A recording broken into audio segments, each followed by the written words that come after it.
नमस्कार। India debate में आप सबका स्वागत है। मैं हूं आशुतोष पाठक। रामनवमी की आप सबको हार्दिक शुभकामनाएं। खास तौर से बिहार के हमारे जो दर्शक हैं उनके लिए तो हमारी दिल से शुभकामनाएं हैं। दिन भर उल्लास का माहौल रहा है जब आप संध्या काल में आप मुझे देख रहे हैं, लेकिन एक परेशानी का सबब बनता जा रहा है और वो परेशानी का सबब है श्रीमान अमित शाह जी के लिए, केंद्रीय गृह मंत्री के लिए। और परेशानी का सबब नीतीश कुमार जी हैं स्वाभाविक रूप से, लेकिन नीतीश कुमार जी अब दूसरे स्वरूप में परेशानी का सबब बनते जा रहे हैं। अब ये नया स्वरूप क्या है उनका? नीतीश कुमार जी की आधिकारिक सरकारी समृद्धि यात्रा पूरे बिहार में चल रही है। इस यात्रा में वो कई इलाकों से गुजर रहे हैं, खासतौर से जमुई और नवादा में विशेष सौगात भी दे रहे हैं। वो 300 करोड़ के सौगात दे रहे हैं सरकार के तरफ से। मैंने कल परसों में एक आपको विवेचना दी थी कि मार्च के महीने में उनकी ये यात्रा निकल रही है, लेकिन इस यात्रा में एक चीज देखने को मिल रही है और वो कई जगह पे घटित हुई है, और यही घटना गृह मंत्री अमित शाह के लिए बेचैनी का कारण बनता जा रहा है। बेचैन है। क्या है वो घटना? जहां कहीं भी नीतीश जा रहे हैं, बड़ी संख्या में ऐसे लोग उनकी रैली में आ रहे हैं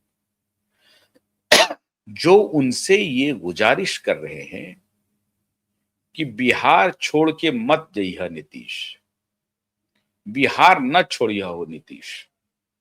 जिस जिस इलाके में वो जा रहे हैं, लब्बो लुआब ये हो रहा है कि बहुत सारी जो जनता है, जो उनके समर्थक हैं, वो कह रहे हैं कि बिहार नहीं छोड़ना नीतीश। बिहार अगर आप छोड़ेंगे तो बहुत बुरा हो जाएगा। मतलब एक बड़ा समर्थक वर्ग नीतीश के साथ भावनात्मक रूप से जुड़ रहा है, और इस भावना को कई जगह आप देख रहे होंगे। ये जो तस्वीर आप देख रहे हैं, इसमें मैंने पहले भी कहा था कि नीतीश जी उतने अस्वस्थ नहीं है जितने अस्वस्थ होने की बात कही जा रही है।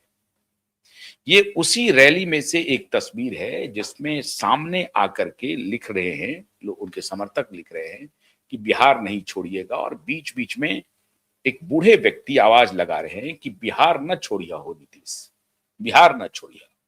और वो लिख करके, यही व्यक्ति है जो नारे लगाते हैं। अगर वीडियो है, इनका ऑडियो है तो ऑडियो भी चला सकते हैं, लेकिन वो बार बार यही कह रहे हैं कि बिहार न छोड़िया, और वो तख्ती पर लिख करके लाए हैं। नीतीश जी के मंच के ठीक सामने वो तख्ती दिखता है, और उस तख्ती को दूर से नीतीश कुमार पढ़ लेते हैं, और जब उसको नीतीश कुमार पढ़ते हैं तो नीतीश की जो भाव भंगिमा है, ये देखिए। बिहार छोड़ के कहां जाते नहीं, जवाब दी। बिहार को छोड़ के कहां जवाब दी, जवाब दी। बिहार कहां छोड़ता नहीं, बिहार मत छोड़ी, बिहार मत छोड़ी, बिहार मत छोड़ी, जवाब दी। बिहार छोड़ के कहां जाते, जवाब हो रहा है। आपका भी सबसे अच्छा हो रहा है, सब कुछ बढ़ेगा। तो इतना अच्छा काम हो रहा इन्हीं शब्दों के साथ। जरा फिर हाथ उठाइए, ठीक है ना? चलिए, इन्हीं शब्दों के साथ मैं आप सबको बहुत बहुत बधाई देता हूँ, बहुत बहुत धन्यवाद आपको। इन्हीं शब्दों के साथ तीस तक रहेगा, दिल्ली बन जाइए, 30 तक रहेगा मुख्यमंत्री जी। जोर से कह रहे हैं कि नीतीश जी 30 तक यहीं रहे के बा, मुख्यमंत्री जी 30 तक यहीं रहे के बा, एक जवाब दा कि आपको बिहार नहीं छोड़ना है। ये बूढ़े समर्थक नीतीश कुमार की रैली में जोर जोर से चिल्ला रहे हैं। आगे वो तख्ती लेकर के आते हैं, और ये जो कागज पे लिखा हुआ है इसको नीतीश कुमार देखते हैं और पढ़ते हैं। आवाज शोर हो रही है, तो हो सकता है कि इस बूढ़े बाबा की आवाज उन तक नहीं पहुंची हो, या शोर में पहुंच भी गई हो, लेकिन ये जो लिखा हुआ है कागज पे, वो नीतीश कुमार बड़ी बारीक है, फिर भी दूर से ही वो नीतीश कुमार पढ़ लेते हैं और फिर बगल में अपने स्टाफ को वो इशारा करते हैं कि वो जो है उसको ले लीजिए, जाइए। और फिर उनका स्टाफ जाता है, उस जो लिखा हुआ ये जो कागज है, उस कागज को लेकर के आते हैं, नीतीश कुमार अपने पास में रख लेते हैं। और इस दौरान जब उनकी भंगिमा, भाव भंगिमा देखेंगे तो काफी भावुक होते हैं नीतीश कुमार। अब ये नीतीश की यही कमाई है, जनता के बीच में नीतीश की ये छवि बनी है और उन्होंने बनाई है। जिनको डायरेक्ट लाभ हुआ है नीतीश कुमार के शासन से पिछले 20 वर्षों में, वो उनके समर्थक नीतीश कुमार के साथ चट्टान की तरह खड़े हैं। और ये समृद्धि यात्रा में जगह ब जगह देखने को मिल रही है। ऐसा नहीं कि किसी एक घटना में एक जगह उनको इस तरह का समर्थन मिल रहा है, कई जगहों पे नीतीश कुमार को ये जन समर्थन मिल रहा है। और ये साफ साफ दिख रहा है कि नीतीश के लिए जो उनके समर्थकों का प्यार है, वो नीतीश को तो प्रफुल्लित कर रहा है, लेकिन जाहिर है दूसरे वर्ग को विचलित करेगा। दूसरे वर्ग से तात्पर्य है कि अपोजिशन के नेता तो विचलित होंगे ही होंगे। वो तो ये चाहते हैं कि नीतीश यहां से चले जाएं, ताकि भाजपा उनके लिए कमजोर कड़ी हो, उनके ऊपर अटैक किया जाए। लेकिन भारतीय जनता पार्टी उनकी निगाह में कमजोर कड़ी है, लेकिन बीजेपी की निगाह में कुछ और चल रहा है। लेकिन नीतीश की जो पॉपुलैरिटी है, जो उनकी लोकप्रियता है, वो लोकप्रियता भारतीय जनता पार्टी के लिए बेचैनी का सबब है। क्यों सबब है साहब? नीतीश के माफिक कोई चेहरा भारतीय जनता पार्टी में उसी वर्ग विशेष से इनके पास नहीं है, और अगर है भी तो उन्होंने उसको तैयार नहीं किया। और जो सामने में दिख रहा है वो तो माशाअल्लाह है साहब। बन जाएंगे तो कोई बात नहीं है, सब लोग बलियां लेने लगेंगे, सब लोग समर्थन करने लगेंगे। लेकिन दिक्कत इतनी है उनके साथ कि इतनी बड़ी गलती करते जा रहे हैं, जो उनके ज्ञान को लेकर के, उनके प्रशासनिक क्षमता को लेकर के बहुत बड़ा सवाल खड़ा कर देगा। बिहार जैसे प्रदेश के लिए, जिनके युवा अपने ज्ञान के बल पे पूरे देश विदेश में अपना झंडा गाड़ रहे हैं, उनके मुख्यमंत्री अगर इस प्रकार की गलती करेंगे साफ साफ पब्लिकली, तो जग हंसाई ही होनी है। और ये गृह मंत्री के लिए बेचैनी का सबब है। लेकिन कोई बात नहीं है, मोदी जी कहते हैं क्या, लोग तो हमारा भी मॉक करते हैं, तो क्या बात है, हमारे नेता का मॉक करेंगे। इसके पहले मोदी जी ने एक मुख्यमंत्री को चुना है जो आजकल दिल्ली की मुख्यमंत्री हैं। उनका भी आईक्यू लेवल, एक्यू लेवल को आईक्यू लेवल कह रही थी, तो खैर चलिए, वो तो हो सकता है कि स्लिप ऑफ टंग, जिसको आप कहते हैं कि स्लिप ऑफ टंग हो गया हो। लेकिन वो एक्यू और आईक्यू में बहुत फर्क नहीं कर पाती है। आईक्यू क्या है और एक्यू क्या है, उसमें भी बहुत फर्क नहीं कर पाती हैं। ये पूरी दिल्ली जानती है, ये बताने की जरूरत नहीं है।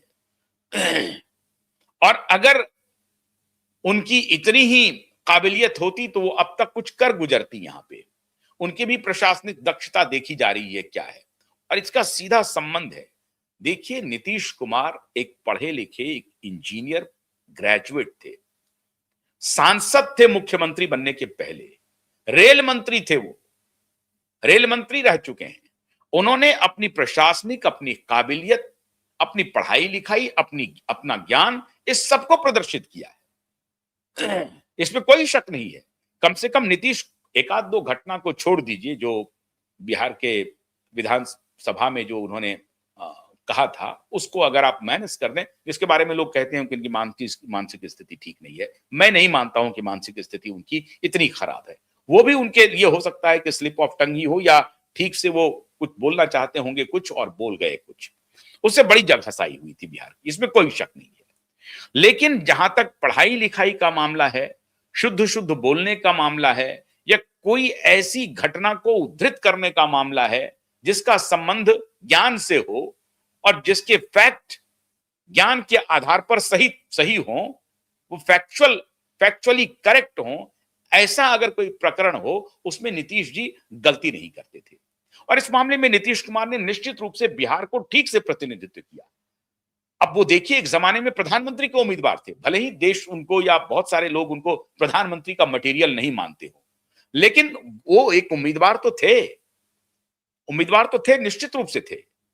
प्रधानमंत्री का मटेरियल तो मोदी जी भी नहीं थे, लेकिन जब प्रधानमंत्री बने तो फिर प्रधानमंत्री के मटेरियल हो गए। तो नीतीश कुमार भी अगर प्रधानमंत्री होते तो ये भी प्रधानमंत्री के मटेरियल हो जाते।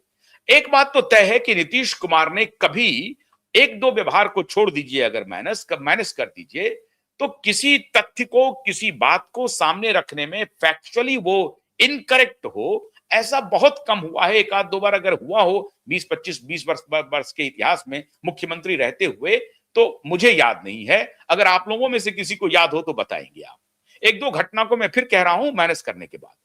लेकिन अब भारतीय जनता पार्टी के जो तथाकथित उम्मीदवार हैं मुख्यमंत्री के, वो सरेआम इस प्रकार के फैक्चुअल इनकरेक्ट बातों को जनता के बीच में रख रहे हैं, जो दुखद है। और मैं समझता हूं, पता नहीं उनके कौन हैं भाषण लिखने वाले, उनके कोई सलाहकार हैं या नहीं हैं। मैं तो यही कहूंगा कि श्रीमान डिप्टी चीफ मिनिस्टर जो हैं, उप मुख्यमंत्री सम्राट जी चौधरी, जिनसे रिजर्व बैंक के गवर्नर मिल रहे हैं, तो सम्राट जी चौधरी में कम से कम, अगर मैं मान सकता हूं कि चलिए कोई जरूरत नहीं है कि एकदम विद्वान होना और पीएचडी होना और बहुत पढ़ा लिखा होना मुख्यमंत्री के लिए की काबिलियत के अनुसार होनी चाहिए। होना तो चाहिए, लेकिन संवैधानिक रूप से तो अंगूठा छाप भी बन सकता है, तो आप बन सकते हैं। लेकिन आप, हेनरी फोर्ड कहते थे कि मैं बहुत इंटेलिजेंट नहीं हूं, लेकिन मेरे जो आसपास के लोग हैं, मैंने उनको इंटेलिजेंट लोगों को मैंने आसपास रखा है। तो कम से कम अपने साथ आसपास लोगों को रखिए जिनके पास ज्ञान हो, जो आपको सही भाषण लिख करके दे, सही ज्ञान आप तक पहुंचाए, सही पहुंचाए। इसका तो कम से कम आकलन करते। और अब बिहार में मीम बन रहा है, आप खिल्ली उड़वा रहे हैं, अपना मजाक उड़ा रहे हैं, और इनको मुख्यमंत्री का चेहरा बनाया जा रहा है। तो बेचैनी तो बढ़ेगी ही अमित शाह जी की ना। इन्होंने एक भाषण में कहा कि जब राजा अशोक बुद्ध से मिले तो फिर अशोक को भान हुआ, और फिर वो शांति मार्ग पर चल पड़े। अब बताइए साहब, 200 से 250 वर्ष, 200 से 250 वर्ष का डिफरेंस है बुद्ध और अशोक के कालखंड में। बुद्ध हुए 563 से 483 और अशोक हुए 268 से 232 इस कालखंड में। तो 200 से लेके 250 वर्ष का अंतर है दोनों के कालखंड में।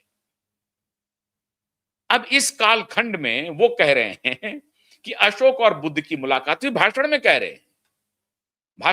रहे हैं वो।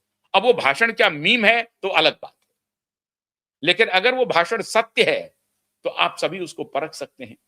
तो मैं इसमें सम्राट चौधरी की आलोचना करने के लिए नहीं बैठा हूं।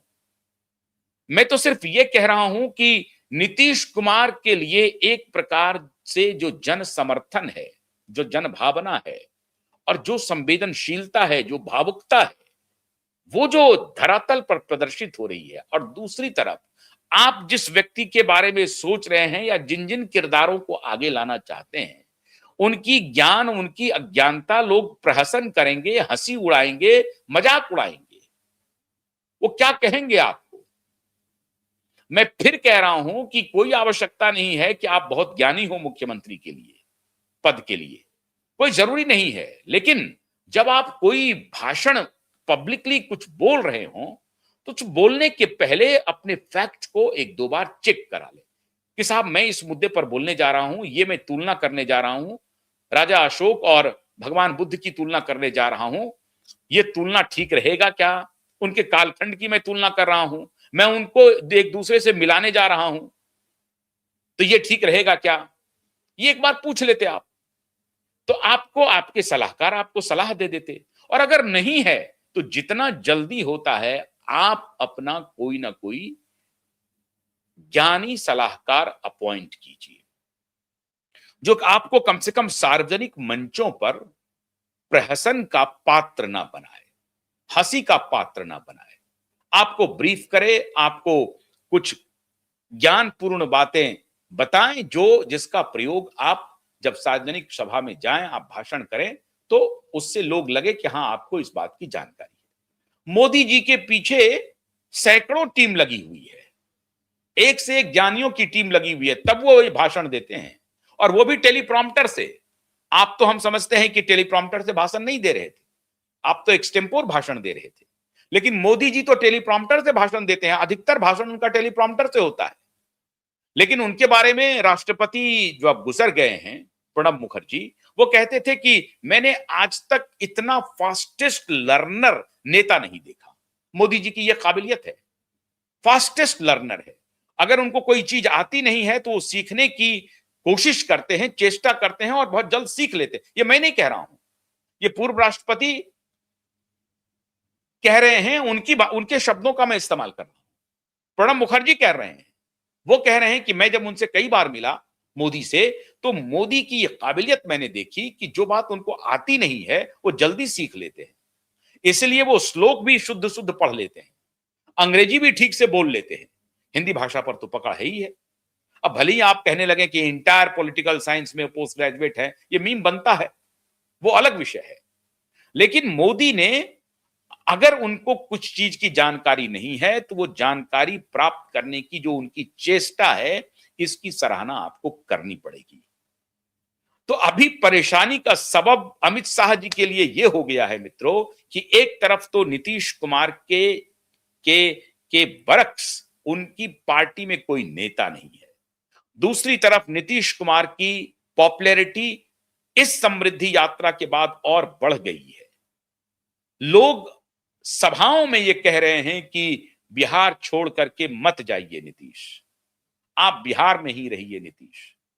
और एक तरफ ये पॉपुलैरिटी है, दूसरी तरफ आप ऐसे नेताओं को कतार में खड़े कर रहे हैं जो भगवान बुद्ध और अशोक को मिला रहे हैं, एक साथ मिला रहे हैं, मुलाकात करवा रहे हैं। तो ये एक हास्यास्पद स्थिति पैदा हो रही है।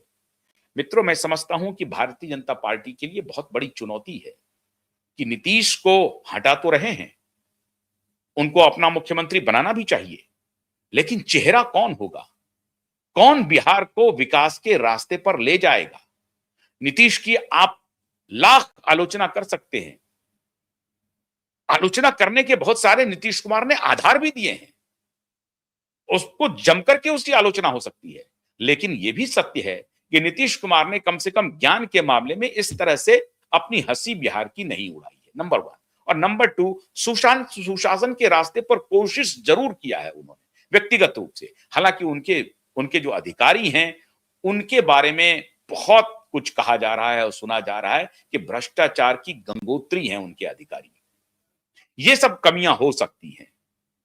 कुछ जातीय विद्वेष बढ़ाने में भी नीतीश जी की बड़ी भूमिका रही है, यह भी हो सकता है। लेकिन नीतीश कुमार स्वयं उस तरह से सामने से जातिवादी नहीं दिखते हैं, सामने से समावेशी दिखते हैं। अंदर खाने जो उनकी सोशल इंजीनियरिंग होती है, उसमें वो धुर जातिवादी हैं, लेकिन सामने से नहीं है। तो ये सारे गुण हैं नीतीश कुमार के, जिसकी सराहना आपको करनी पड़ेगी। ऐसा नेतृत्व भारतीय जनता पार्टी को तलाश करना मुश्किल पड़ रहा है। इसीलिए शाह की बेचैनी है नीतीश की। आप ये देखिए, नीतीश की जो ये नई पॉपुलैरिटी है, नई लोकप्रियता जो अब आई है, उससे तो शाह निश्चित रूप से बेचैन है कि अगर इन्हें हटाएंगे तो किसे लाएंगे, कौन आएगा। बहुत बहुत शुक्रिया, नमस्कार।